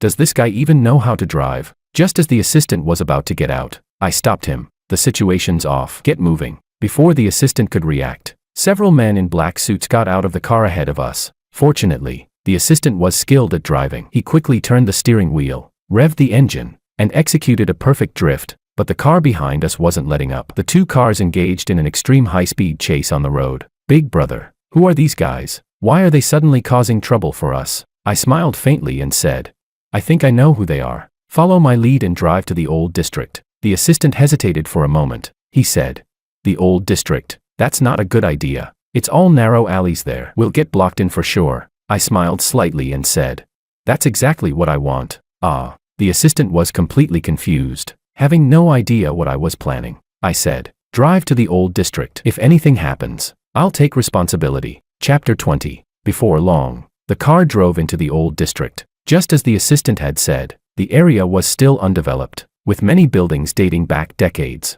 This resulted in winding alleys where it was difficult to even turn the car around. And in places like this, the result was inevitable. We were soon caught up. The assistant quickly turned the steering wheel, but in the end, the car got stuck in the alley. As several men in black suits charged at us, weapons in hand, the assistant's heart raced. He said, Big brother, you need to run. I'll hold them off. Just as he was about to get out, I stopped him. I smiled and said, No need. Leave these guys to me. I've been wanting to test my skills on a few people. You stay in the car, no matter what happens. Don't get out. With that, I opened the car door and stepped out. The group of black-clad men glared at me fiercely, their eyes filled with provocation. The leader said, Kid, you must be out of your mind. Driving into a place like this. Another underling chimed in.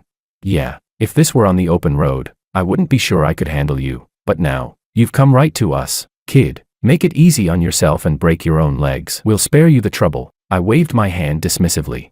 Just do it already. Stop talking. As they were about to move in, the assistant suddenly blocked me. Take it out on me. Don't touch my big brother. I felt a mix of appreciation and helplessness. I gently pushed the assistant aside. I said, I told you it's not your problem. Go sit in the car and rest. I'll take care of them. But, no buts. Watch me. With that, I rushed forward, my speed like lightning. Before the men could react, I had already reached them. Then came an overwhelming one-sided slaughter. These so-called tough guys were like chicks in front of me, completely unable to fight back. To put it bluntly, this was a perfect case of dimensionality reduction. The scene quickly filled with cries of pain.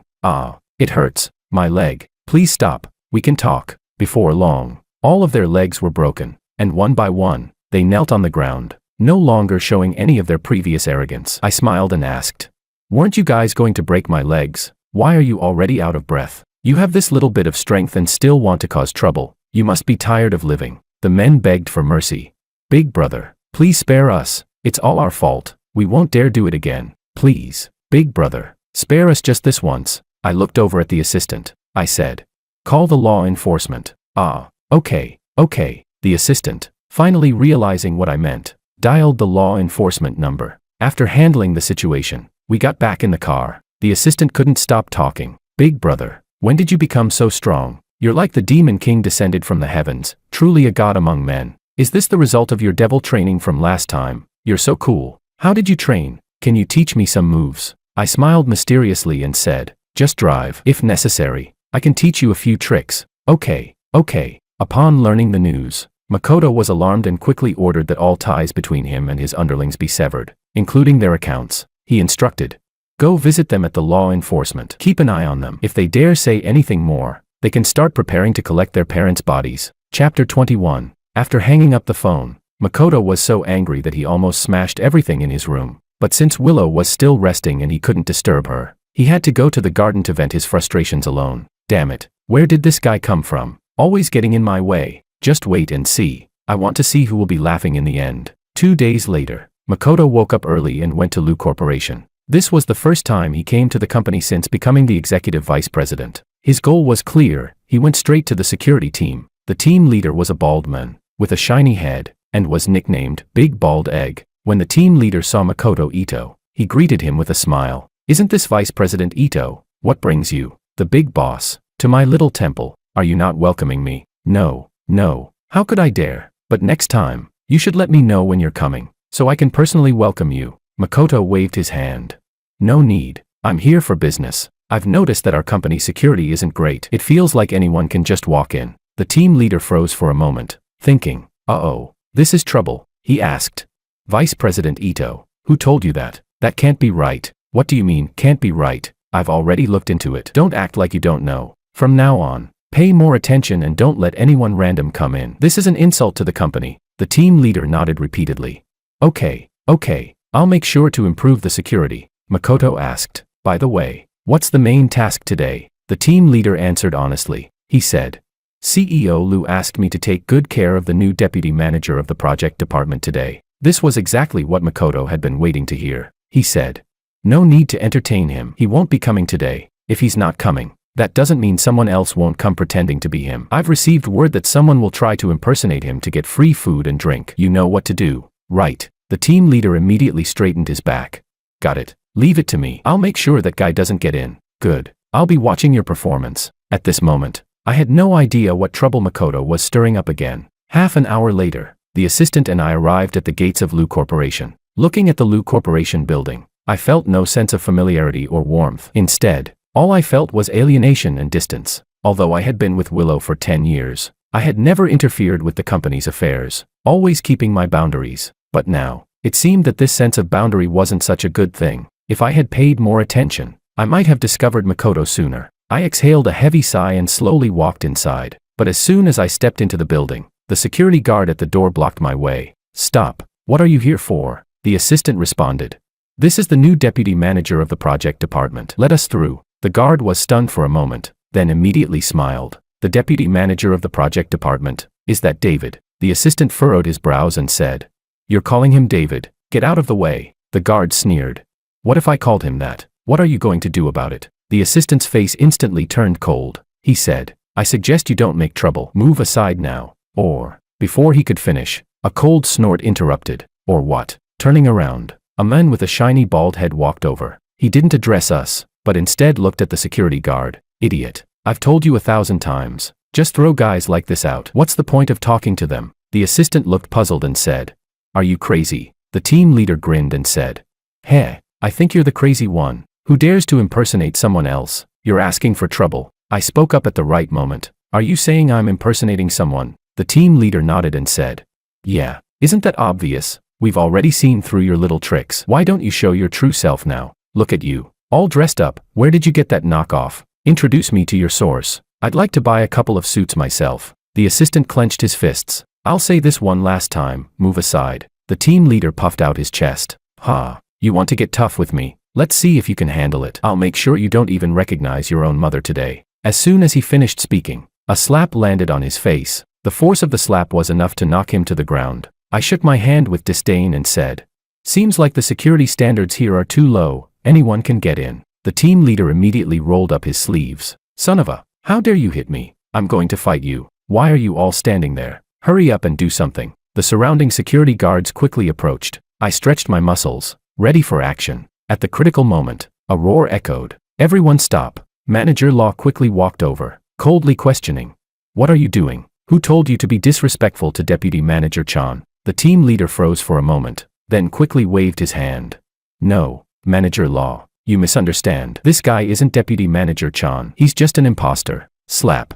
Another loud slap rang out. Manager Law had a violent temper and didn't tolerate him at all. Manager Law angrily said, "Shut your filthy mouth." He then walked in front of me and gave a slight bow. "Deputy Manager Chan, it's our mistake, and we've frightened you." I replied, "It's fine. I didn't lose anything." Now the team leader was getting anxious. He said, "No, this can't be right. It's impossible for him to be the real one. I just received news this morning that Deputy Manager Chan isn't coming, and it's an imposter here." Manager Law gave him a displeased look. "Whose news are you talking about?" The team leader began to say, "It's from Mako." Before he could finish, a figure dashed over. It was Makoto. As expected, the team leader was slapped twice again, then kicked to the ground. Makoto angrily shouted, "What the hell is wrong with you? Are you blind? You can't even recognize Deputy Manager Chan. You should donate those eyes." The team leader covered his face, looking aggrieved. He said, "Vice President Ito, it's not my fault. It's you." Before he could finish, Makoto slapped him again. He cursed, "Did I not teach you properly? Such small matters, and you make me explain them to you. What the hell are you even doing?"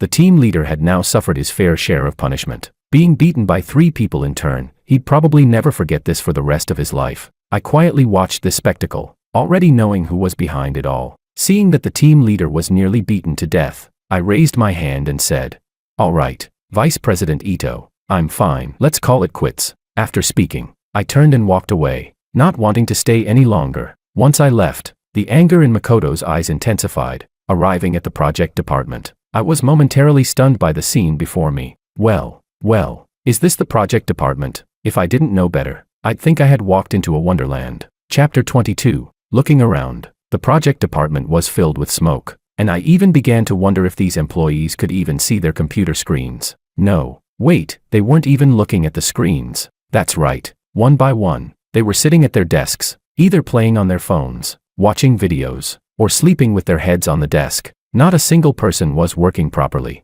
I looked at Manager Law in disbelief and asked, Manager Law, you're not joking, right? This is really the project department. Manager Law nodded. Yes, this is the project department. I frowned and said, what kind of joke is this? Which project manager would allow this? This place is worse than a talent market. Manager Law sighed helplessly. You don't know, but these people are distant relatives of Willow. Young CEO Lou specifically ordered that they be well taken care of. Plus, the department head is Willow's uncle. So, he trailed off, but I already understood. In the past, I never paid attention to the affairs of Lou Corporation, so I didn't know about these parasites. I took a deep breath, bracing myself, and walked into the project department. The assistant shouted loudly, "This is the newly appointed deputy manager of the project department. Everyone, please pause your work or your games." As expected, no one paid him any attention. Everyone continued as they pleased, doing whatever they were doing. The assistant wanted to say more, but was suddenly choked by a cloud of smoke, quickly running out of the department. I wasn't any better off, and within 2 minutes, I had to retreat as well. I said, "What kind of place is this? How am I supposed to work here? Is there not a single normal person in the whole department?" Manager Law responded honestly.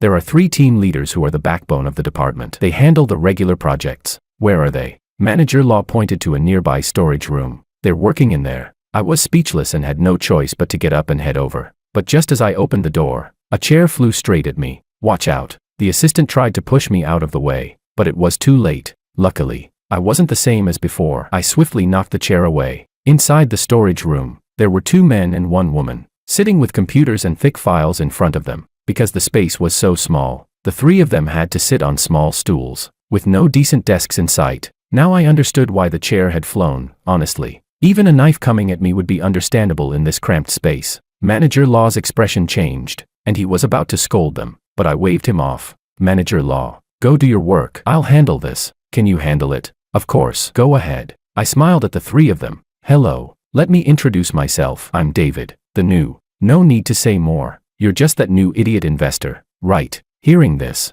I was momentarily stunned. "I'm the idiot investor." A large, burly man stood up. He said, "Yeah, who else would be dumb enough to throw millions into a project department like this and then take a deputy manager role? If you're not an idiot, then who is?" This man was Pat, known for being blunt and not holding back. The other 2 were Daniel and Santiago, the 3 team leaders of the department. I awkwardly cleared my throat and said, How are you guys working here? Why are only the 3 of you here? Where are the other employees?" "Heh, the employees are obviously slacking off over there. Why else would they be with us?" "Yeah, where else would we be working? At your house. Doesn't matter. We've already decided. We're quitting after today. Who wants to stay in this shitty place?" I could tell that the 3 were already fed up, so I immediately assured them, "Don't worry, I'm here to help you out. I'll make sure you get what you deserve." The 3 of them froze, then laughed lightly. "Heh, you really know how to talk big. You don't even believe the words coming out of your own mouth. You're going to help us? Who do you think you are? Yeah,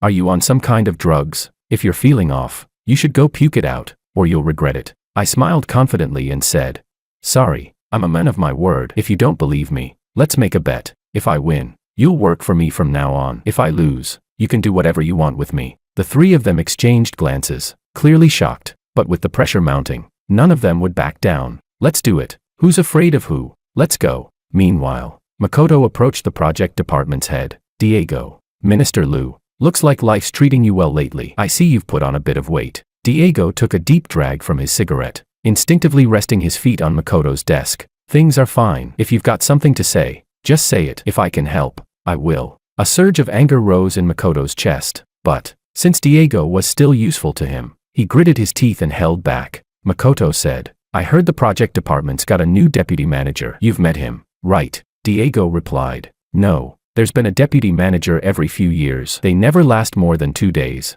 They always end up leaving." "What's the big deal?" Makoto slowly shook his head. "No, this time it's different. This guy might be a problem. He's probably going to try and straighten out the project department." Diego burst into laughter. "Straighten out the project department? With him? You're killing me. Does he even have the right?" "I'll make it clear, if he really manages to straighten out the project department, I'll take his last name. Makoto was about to say more, but Diego cut him off. Is there anything else? If not, I'm out. My game's not finished yet. I can't leave my teammates hanging. Makoto was speechless. He said, don't underestimate him. If he really cleans up the department, you won't even know where to cry. Listen to me. You'd better figure out something quickly, or you'll just be dragged along. Diego chuckled. Heh, I've never been one to be dragged around. All right, I'm done here. I'm leaving. He was about to walk out when a project department employee rushed in. Minister, there's a big problem. The scene rewinds 5 minutes earlier. I had arrived at the project department with the 3 team leaders. As soon as I was about to enter, Daniel instinctively blocked me. Maybe we should just forget it. Once you step in, there's no turning back.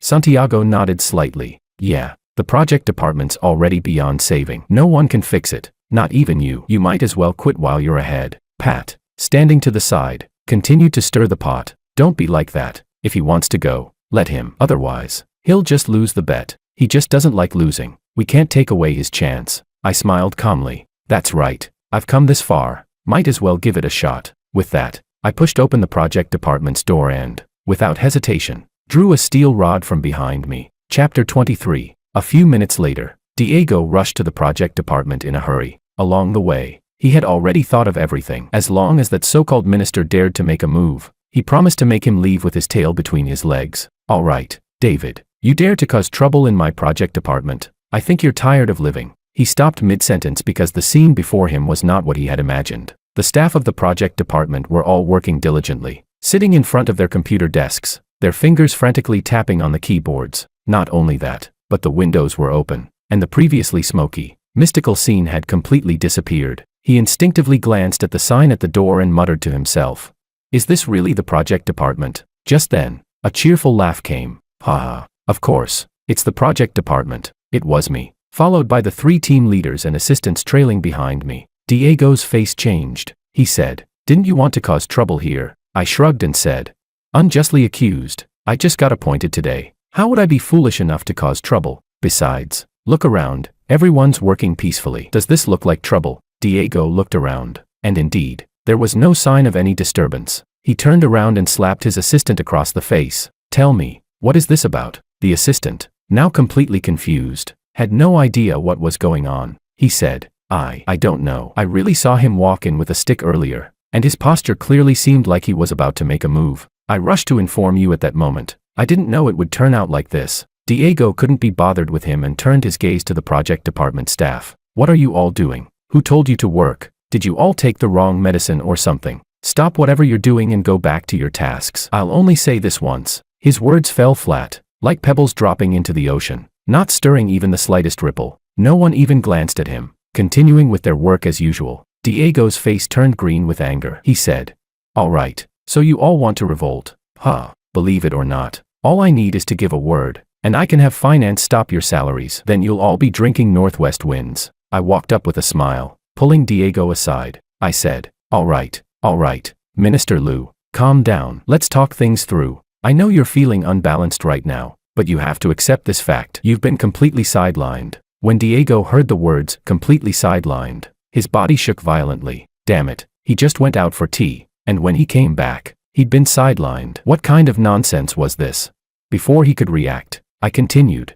I've personally paid these people 10 times their previous salary. Do you think you can still convince them? Of course, if you want 10 times the salary as well, I can give it to you right away, but on the condition that you stop causing trouble. Not only that, but you all have to listen to me. Do whatever I tell you to do, or you'll have to leave the project department. Diego froze for a moment before laughing out loud in anger. He said, hey, leave the project department. Do you think you're somebody? I've been here for so long, and no one has ever dared to say I should leave. Besides, do you know the relationship between me and President Liu? Believe me, with just one word, I can make you leave. The corners of my mouth curled into a slight smile. I said, of course, I don't believe you. I don't know what your relationship is, but I do know that Liu's group really needs my investment right now. As the largest investor in Liu's group, if I tell President Liu to make you leave, do you think she'll agree? Diego's heart sank. He had nothing more to say. He and Willow Liu were just distant cousins. While I was the largest investor in Liu's group, everyone knew what choice would be made. I patted his shoulder and said, all right, from now on, listen to me obediently, and I'll guarantee your livelihood. Otherwise, we'll be in a situation where it's either sink or swim. Though, based on my estimation, The fish will definitely die. Whether the net breaks or not, I'm not sure. After saying this, I swaggered away. In just a few minutes, I had completely taken control of the project department. Daniel couldn't help but remark, to take over the project department so quickly, if this had happened before, I'd never have dared to even think about it. Pat curled his lip and said, "It's all about financial power. What's so impressive about it?" Santiago spoke slowly. "Financial power isn't something everyone can just use, but it looks like we won't have to leave the project department for now." Before long, I walked over and assigned tasks to the group. I said, "I'm going to direct the project department's manpower and resources to you three. You've got to work hard and make significant progress in a short period. I'll say this up front, if you don't do well, get out of here as soon as possible." The three of them nodded seriously. "Don't worry, Deputy Minister, we've got this." These three had always been sidelined, but now they had found someone who understood them, and each of them was full of enthusiasm.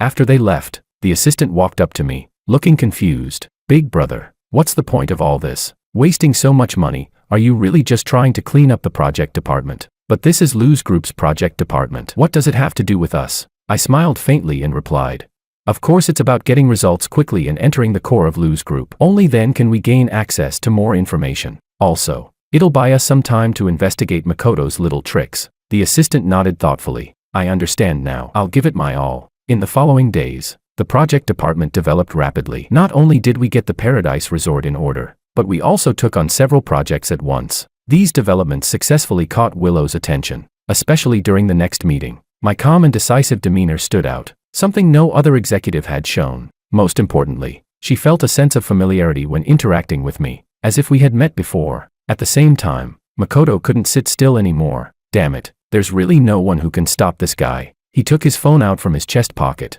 preparing to replicate his previous actions. But this time, unlike before, it wasn't a direct confrontation. It was a case of trailing and investigating, trying to figure out my background thoroughly. However, the result was that as soon as the car drove off, I noticed. The assistant glanced at the rearview mirror. "Big brother, we're being followed again." I smiled faintly. "Let them follow. Head to the usual spot." Got it. Chapter 24. After arriving at the old town, the little brother quickly lost track of the person he was following. Damn it, where did they go? He was planning to turn around and leave, but just as he made the turn, my car blocked him completely. I pulled him out of the car. "You probably know what happened to those people before. I don't want to waste time talking with you. Tell me who sent you here and what your purpose is." I don't know. I'm just a passerby." "Who are you?" The little brother tried to play dumb, but I pulled a knife out of my pocket. "I see you don't want to talk." "Huh? Then let's not talk. By the way, do you want your left leg or right leg, or would you prefer to lose both?" I played with the knife, and my seemingly casual tone pierced through the little brother's psychological defenses. "It was President Ito who sent me. He said you were suspicious,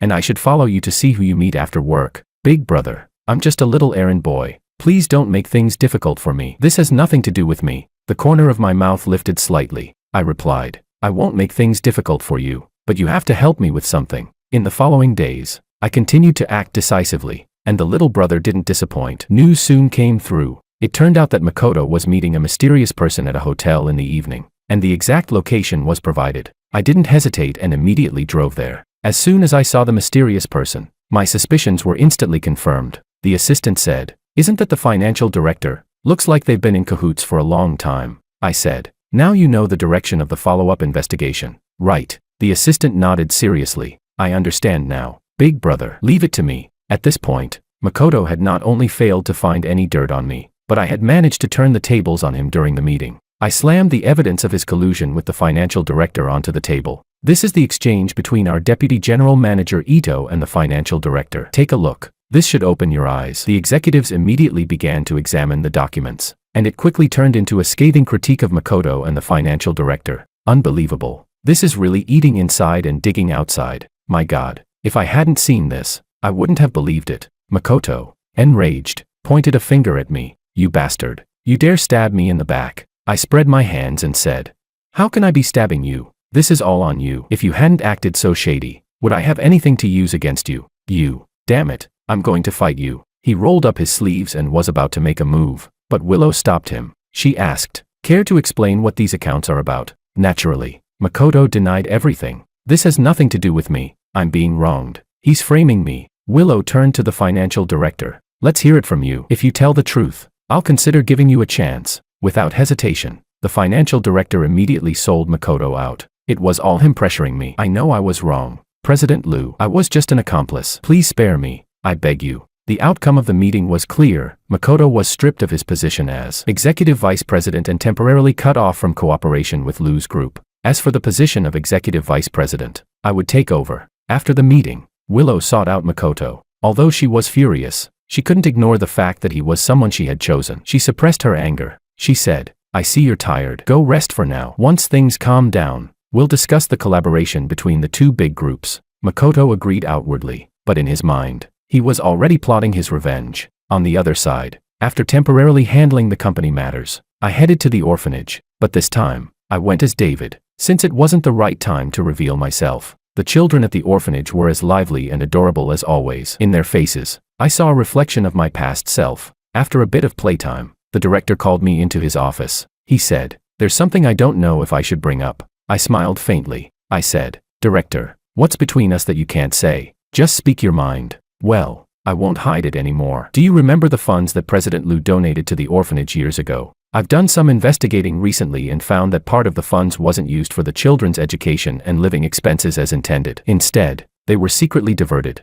My resources are limited, so I need you to investigate and find out where these funds really went. A flash of malice crossed my eyes when I heard that. If they could embezzle even these funds, that person's conscience must have been eaten by dogs. Don't worry, Director. Leave it to me. Just then, a staff member rushed in. Director, MS. Liu is here to visit the children. Hearing that Willow had arrived, I instinctively thought of leaving, but it was too late. When she saw me, Willow's face was full of surprise. She asked, what are you doing here? I awkwardly cleared my throat. Well, I just thought the children at the orphanage were too pitiful, so I donated some money to them. I came today to check on them. Willow noticed something was off and wanted to ask more questions. But just then, two little children ran over. Big brother, big sister, can you play with us? Willow was about to refuse, but the two children had already pulled her into the yard, and I naturally couldn't escape either. There was nothing we could do but play with the children in the yard. To our surprise, this playtime lasted for several hours, and we didn't realize it until it got dark.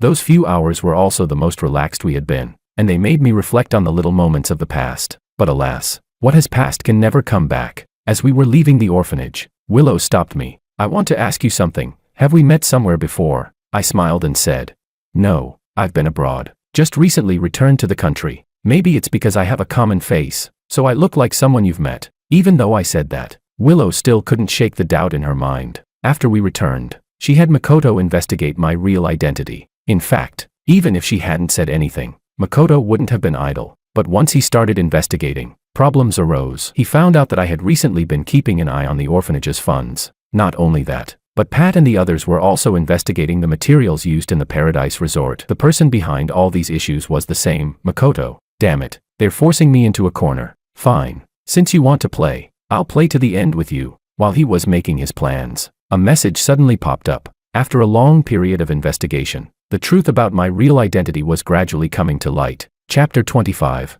After seeing the message, Makoto froze for a moment before immediately laughing. Interesting. This is getting more and more interesting. It seems our grudge is about to be settled. He turned and approached Willow, saying he would take her to a place where she could find out David's true identity. Naturally, Willow didn't think twice and obediently got in the car with him. At the same time, Makoto sent me a false lead, revealing the location to me. The assistant furrowed his brow and said, Big brother, I have a bad feeling about this. I smiled slightly and replied, if it's a trap, then it's a trap. We'll have to face it eventually. Let's see what tricks he's trying to play. That said, I still contacted the law enforcement agency beforehand. After all, the chain of evidence was nearly complete, and it was time to close in on them. Now that they were delivering themselves to me, I couldn't afford to miss this opportunity. Makoto had chosen an abandoned factory on the outskirts as the meeting location. Willow, looking around at the dim surroundings, felt uneasy and asked, what are we doing here? Where's David? Makoto smiled and said, don't worry, he'll be here soon. Not long after, I entered the factory alone. When Makoto saw me, he laughed loudly. George, oh George, you really are something. You faked your death, fooled everyone, and now you're making a dramatic return. What a brilliant move. Hearing my name, Willow was shocked. You said what? He's George. Makoto nodded and said with a grin.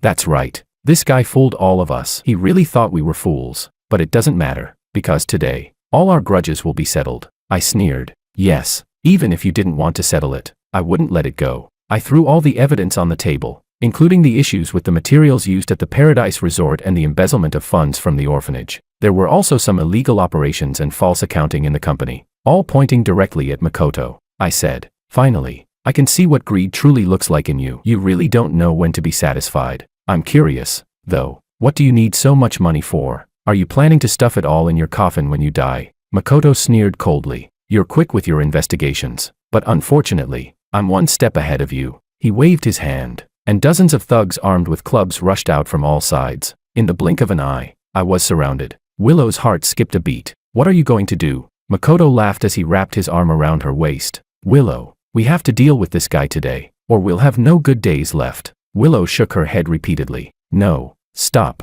Don't do anything rash. Makoto smiled and said, stopping is impossible. The arrow is already on the string. It has to be shot. This guy has to die today. He then looked at me. Before you die, is there anything you want to say? I smiled faintly and replied, I advise you not to do anything rash, or you'll regret it. Haha. This is hilarious. Just look at the situation now. Who's going to regret? He waved his hand, and the thugs rushed forward. I took a deep breath and charged into the crowd. My moves were bold and fierce, with no hesitation, and even when surrounded, I fought back fiercely. Willow watched anxiously from a distance, unable to do anything. As time passed, I began to tire and was slowly getting the upper hand. Bang! A muffled thud sounded as one of the thugs slammed a steel rod into my back. I staggered, almost collapsing to the ground. Makoto's lips curled into a faint smile. It's over now. Just as I was about to fall, a gunshot shattered the silence of the factory. Looking over, I saw my assistant, along with law enforcement, rushing in. Armed law enforcement officers quickly surrounded the scene, and these so-called thugs had no choice but to bow their heads obediently in front of them. This was the power of bloodline suppression. The team leader, coldly looking at Makoto, said, You're suspected of organizing a fight and several large-scale fraudulent transactions. Please come with us. Makoto knew full well that once he went with them, his life was effectively ruined. Suddenly, his peripheral vision caught sight of Willow, and he quickly pulled a knife from his chest and held her at knife point. Don't come any closer. If you take one more step, I'll kill her. Willow's face showed no panic, only deep despair and helplessness. She thought about how much she once relied on this man, and now, he was trying to kill her, and the person who truly cared for her had been pushed away. I quickly thought of a plan. Makoto, are you helping me get rid of this enemy? In that case, I have to thank you. You two are no good, so go ahead, and make sure everything ends here today. That way, everyone will be satisfied. Willow bitterly smiled. Go ahead, do it. In the moment when Makoto was distracted, I swiftly moved forward and placed myself between Willow and him. The result was that Makoto's knife was driven into my back, and blood began to pour out. I kicked out forcefully, sending him sprawling to the ground, but my vision grew blurry, and I lost consciousness. Chapter 26. I don't know how long it had been, but I finally regained consciousness, the smell of disinfectant filling my nostrils. When I opened my eyes, my assistant was standing in front of me. Big brother, you've finally woken up. You've been unconscious for 3 days and nights. You scared me to death, I asked. How's the situation? The assistant replied truthfully. It's all been handled. Makoto's been charged with multiple crimes and will spend the rest of his life in a small, dark cell. Ito's group has collapsed, but Lou's group doesn't have a good fate either. Makoto had already turned the whole group into a hollow shell. Now, if no one invests, Lou's group will follow in Ito's footsteps. After a moment of thought, I decided to act. Join forces with other investors and inject capital into Lou's group, but don't use my name. Just do it under the name David. Understood. Thanks to my intervention, Lou's group quickly overcame the crisis, but Willow resigned as president and transferred all her shares to me. According to my assistant, Willow decided to leave South City and devote herself to charity work in a remote mountain area. After thinking it over, I decided to send her off. At the airport, Willow was as radiant as ever, but compared to before, her face held more gentleness and a sense of relief. She said, George, I admit I was wrong before. I've wronged you, and I don't deserve to ask for your forgiveness. I betrayed you. I believed Makoto's lies. It was my own actions that led us into this situation. So, I want to build schools for children in the mountains. I hope this is a way to atone for my mistakes and find redemption within myself. I didn't say much more. I stepped forward and gave her a hug. I said, I wish you a safe journey. As I watched Willow's figure fade into the distance, I let go of the hatred in my heart and turned to embrace my new life. This wasn't just Willow's redemption. It was my redemption as well.